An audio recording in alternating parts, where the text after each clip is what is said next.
All right, thank you for coming. My name is Lance Albertson. I'm the director of the Open Source Lab at Oregon State University. I'm here to talk to you about all the OpenPOWER porting that we've been doing for open source projects, free and open source projects at the Open Source Lab. So as a summary, I'm going to kind of give you an introduction of what we do, what we provide overall, our open source porting operation that we have. Also talk about how we went around creating an OpenStack platform to enable as many projects as we could in an easy way. And also briefly talk about some continuous integration stuff that we're working on to kind of get going along with all this as well. So to start out, what is the Open Source Lab? We're an infrastructure hosting provider for a lot of open source projects. We do server co-location, we'll do private cloud hosting, we also have our popular FTP mirror for software downloading. We offer managed hosting for projects that need it. I also employ a lot of undergraduate students to do a lot of the work. And a lot of them go out and do amazing things. Probably some of our notable alumni are Alex Polvey and now I'm completely forgetting his name, and Phillips, Brandon Phillips, who co-founded CoreOS. So we have a lot of students that go out and do amazing things. We work closely with open source projects to kind of make sure that we provide the services we want. Some of the notable projects that we do some hosting for, the Linux Foundation, the Python Software Foundation, the Apache Software Foundation. We also provide some hosting for the Debian Linux, Fedora, and about 150 different other projects that we provide hosting for on a wide range of ways that we do. But one part of it was what we do with the OpenPOWER side of it. Another thing that's really unique about us is that we're considered a neutral hosting provider for anything that we do really for open source hosting. And specifically for OpenPOWER, that really gives the projects a really nice warm and fuzzy feeling that they know that if they need to have access to the Power architecture, they can go to us and we'll handle the nitty-gritty of getting the hardware up and maintaining it and all of that, and they can get access to what they need to make sure their software is ported. We also try to make sure that we provide a stable and flexible environment so they can do what they need to do. A lot of these things that we set up initially when we started this way back in the day when we were using LPARs and all of that, and now it's much easier with OpenPOWER. What we try to also do is provide resources for a lot of these projects so they can tie it into their own continuous integration backends, or they can also put it into their software building operations for downstream users. So as I mentioned, our history with Power goes a long ways. It really started back, I think, actually before I started working at the lab, back in about 2005. I think we had a Power 5 server at the time, and it was just one server with shell access. We didn't give anybody root. They could, run software, build software, do what they want to do.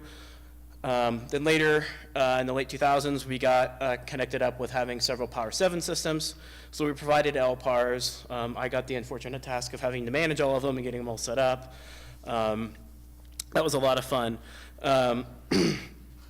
Those are actually going to be going away by the end of the year. So I'll be thankful that I won't have to worry about managing those systems anytime soon. And then around that time, we got connected up with the GCC Compile Farm project. And they do a lot of porting work as well. So they have their own dedicated machine that we give them access to. And then in about 2011, really the very beginning of the OpenPOWER movement, we got involved in the very early stage. I think we were one of the first universities that were part of the foundation at that time. We actually started out working on Power 7 Plus machines that had Opal firmware, so they were acting like Power 8, but they were on Power 7. They were development machines.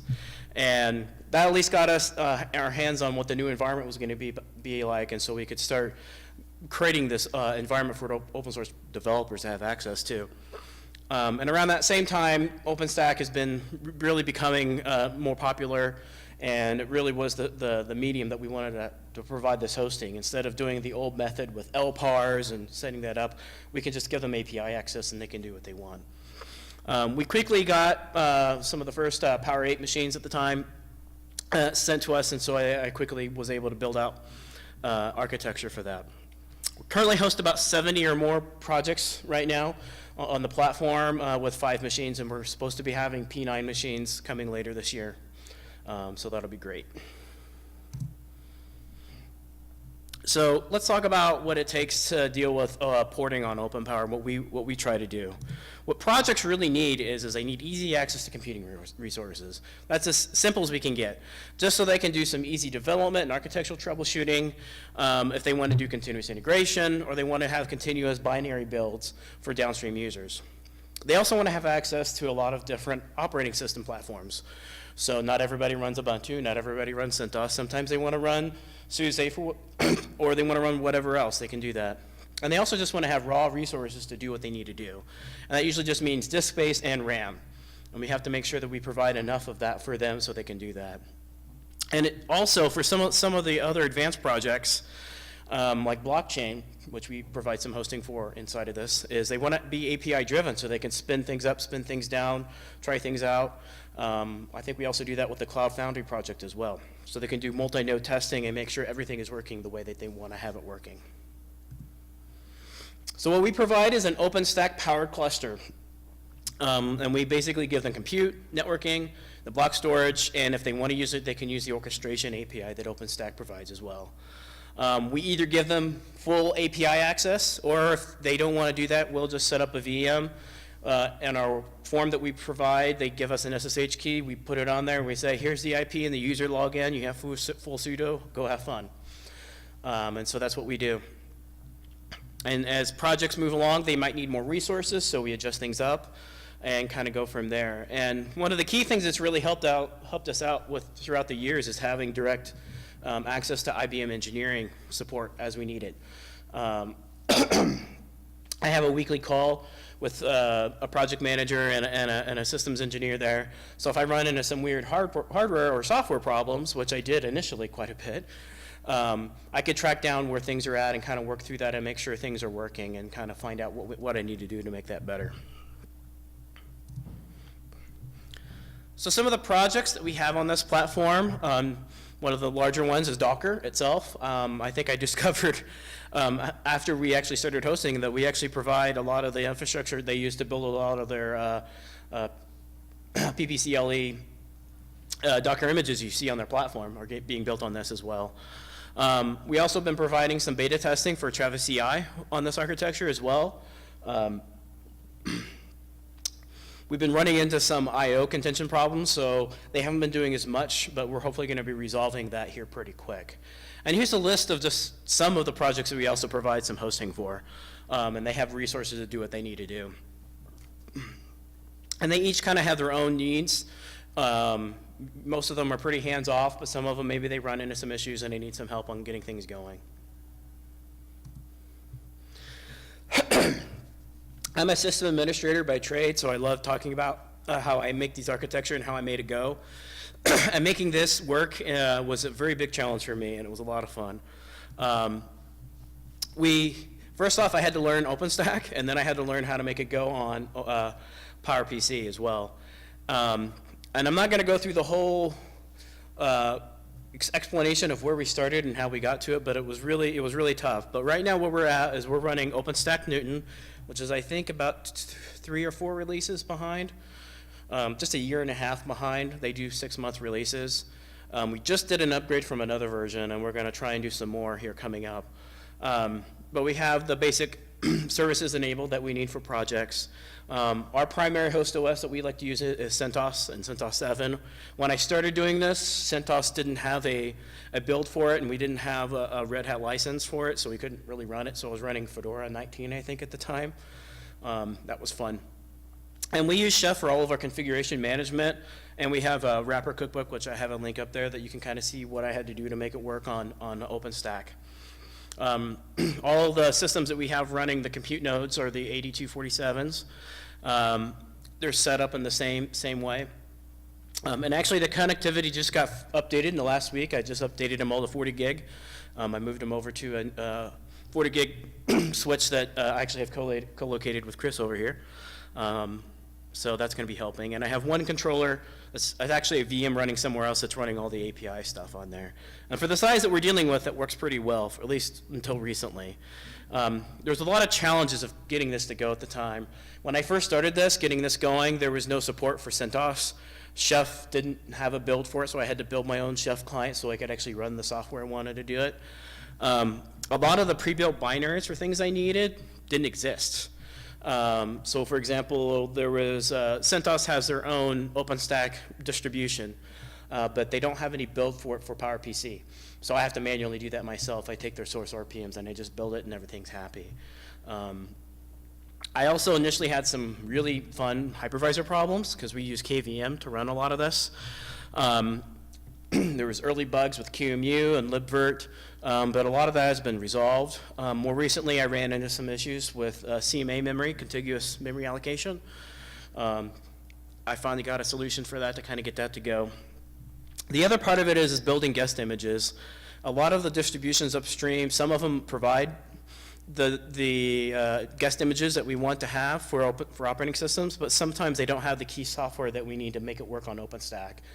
So for example, on Power, on guest, you need to have the PPC 64 diag application or package installed. And that provides the ability to hot swap, add, remove volumes if you need to be able to do that on the systems. And we were having problems with some of the other projects that were using that, that they couldn't do it. So we had to build all of that. Well, to kind of go through all of that, the tool that we use to build images is called Packer. Packer's written in Go. And early on in the time, there wasn't a Go compiler in for Power. So we had to get the Go language access to the platform so they could fix all those bugs, and then we were finally able to build Go, and then we could build Packer, and then we could build our images like we wanted to do. So that was a fun adventure. Eating our own dog food, so to speak.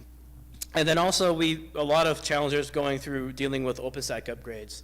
We had to go through one major upgrade where we completely changed the underlying networking subsystem, and it caused a big outage that we had to deal with. But now that we've made that switch, everything is happy and everything works much, much better. I think upgrades moving forward should be fairly smooth.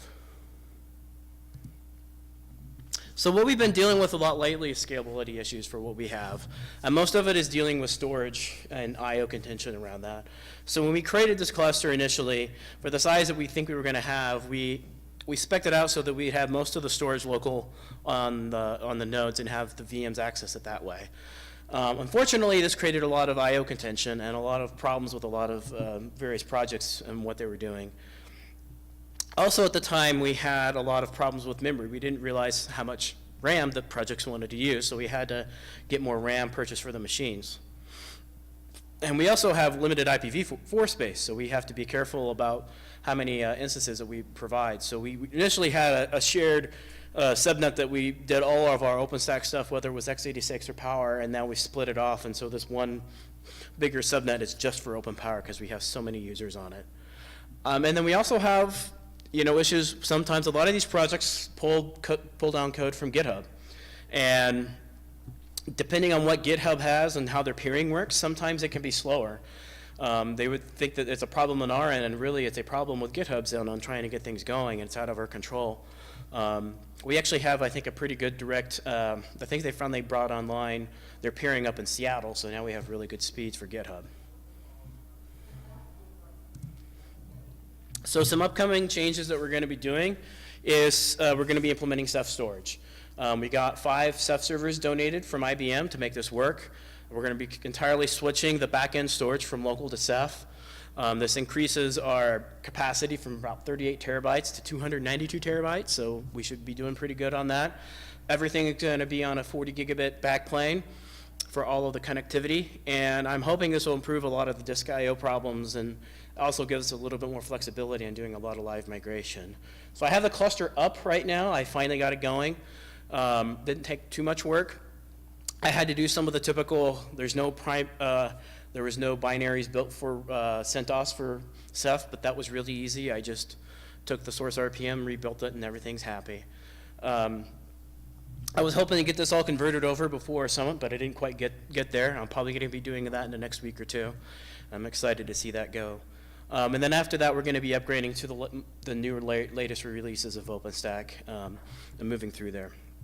And I'm trying to get it to where we're only one release behind OpenStack releases and kind of work with that. The other part of what we do, the newer part that we've been working on is some continuous integration services for projects. So these are for the projects that don't really have their own CI right now, and they want to just have access to the hardware and just kind of get it going. And so we've created our own managed Jenkins CI platform. It's integrated in with GitHub, so all you need to have is a GitHub username and you can get access. Right now, the way it's set up is that slaves are dynamically spun up as a Docker container running on the platform that we already have, and so we can run whatever they need to do. And also, soon I'll have access to some GPU hardware as well, thanks to Chris. So through CI, through Jenkins, we can now talk to his cluster. We can run jobs on that cluster inside of hopefully Docker containers. We're going to try that out and see if we can get that going. And that way we can enable some users. Right now we have PyTorch. The PyTorch community is one of our big users right now for that, and give them access to actually running tests on GPU hardware. So I'm real excited about seeing that and getting more users on this continuous integration platform and seeing where it goes. And I went much faster than I thought I was going to go. So I knew I was shorter on time for the session, but I thought I would go through a lot of stuff. So I have a link there if you are a project and you want to have access and to do stuff. That would be great. With that, do you have any questions on what I've provided? So can you give us a time frame for, you mentioned a number of problems that you went through as you were going along, right? Mm-hmm. Some of those are sort of basic problems, right? And I'm wondering if you still have those kind of problems when you bring on new stuff, or that was just, what time frame was that? The vast majority of those problems was very early on when we switched from the big Indian to the little Indian. So it was probably 2013, 2014, I'm thinking. And that's when I literally was pulling patches from mailing lists to fix problems that engineers had literally just fixed. I don't have to deal with that as much anymore. For example, with the Ceph stuff, I didn't have to do any patching whatsoever. I just had to build the binaries and everything just worked. And with OpenStack, I don't have any problems with that. Most of the issues I run into now are edge case things. Like the CMA problem I was having was my machines would have enough memory allocated and I had enough free memory, but I couldn't deploy any new VMs on it. In the back end, it just says, I don't have enough memory to allocate, I can't do it. And that took a while of working with the engineers to understand, well, what's causing that? And eventually say, well, you need to tweak this little kernel parameter. And instead of the default 5% of memory, switch it up to maybe 10% and see what happens. And when I did that, instantly everything started deploying again. And they also suggested, well, maybe you should use a more closer mainline kernel because that has a lot more updated features that you may need. And that also gave me visibility in how much CMA memory usage I had. So if I ran into that problem again, I would know, hey, I can deal with that. So I don't have as much problems as much anymore, really, thankfully. I know there was some initial problems with the open boot firmware with a Patet boot. There were some weird issues initially, but all that's been resolved, at least for me, although Chris ran into a fun issue more recently. He could talk about that in his session. I thankfully haven't run into, but yeah, things have been going really well. I ran into a weird hardware issue of all things in this last week. I was moving 5 machines closer to where this 40 gig switch was. I was on my last machine, I moved it, and I plugged it in. I was waiting for the HM or the FSP to come up so I can get on the console, and it never came up. I looked on the little console, and it's just trying to boot, and come to find out the backplane had failed somewhere, and they had to replace the backplane. Which was fun because they have to pull everything out and put it back in. But once they did that, everything came back up and everything's fine. So that's been a lot of fun getting that going. What kind of utilization do you see? It kind of depends. I could probably, if my network, oh wait, I forgot I'm on here. But it depends on the node. The CPU, I would say, is probably where we see a lot of the usage. It could be probably 20 to 30%. Let me see if I can at least go to our website where we have the access and I can see if it's working.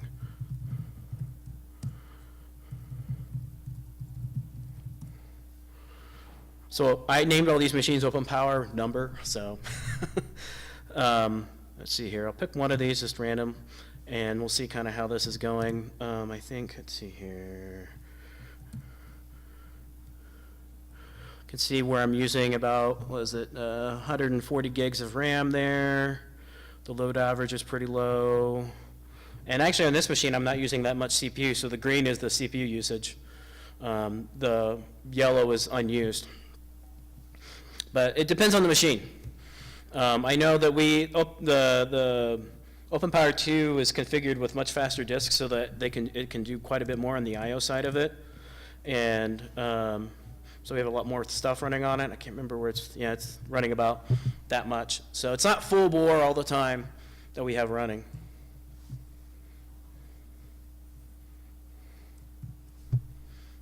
Any other questions? And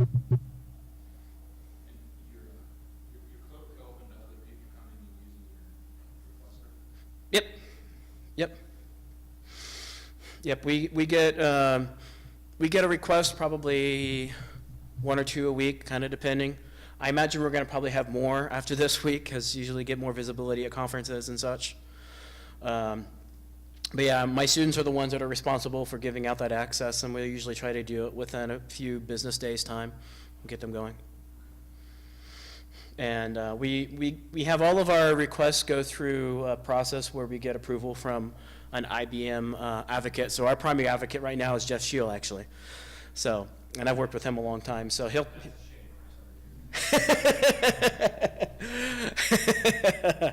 So he'll either do this or do this, and we'll get interesting requests sometimes. They're like, "What are you trying to do? Why do you need access for this?" And then a lot of times it's like it's one project, maybe in IBM, and another project in IBM that are kind of doing the same thing, and they don't realize that they need to talk to each other. So we have to kind of.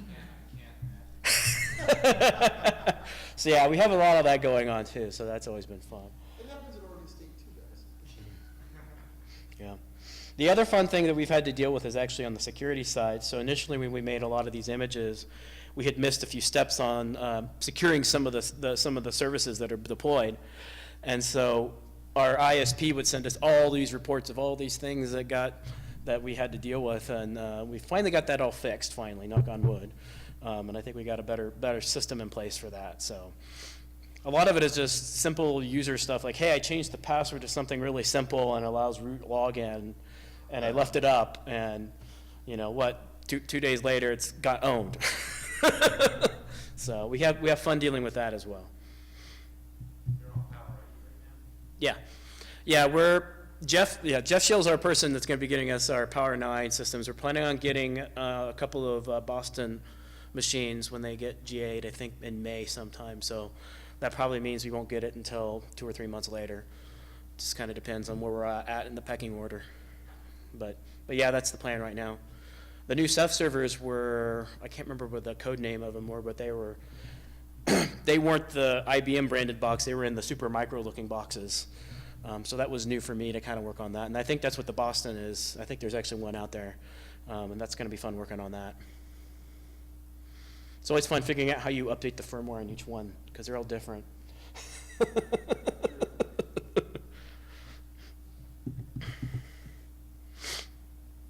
Any other questions? All right, well, I think we got 5 minutes, and you're next, I think. Thank you.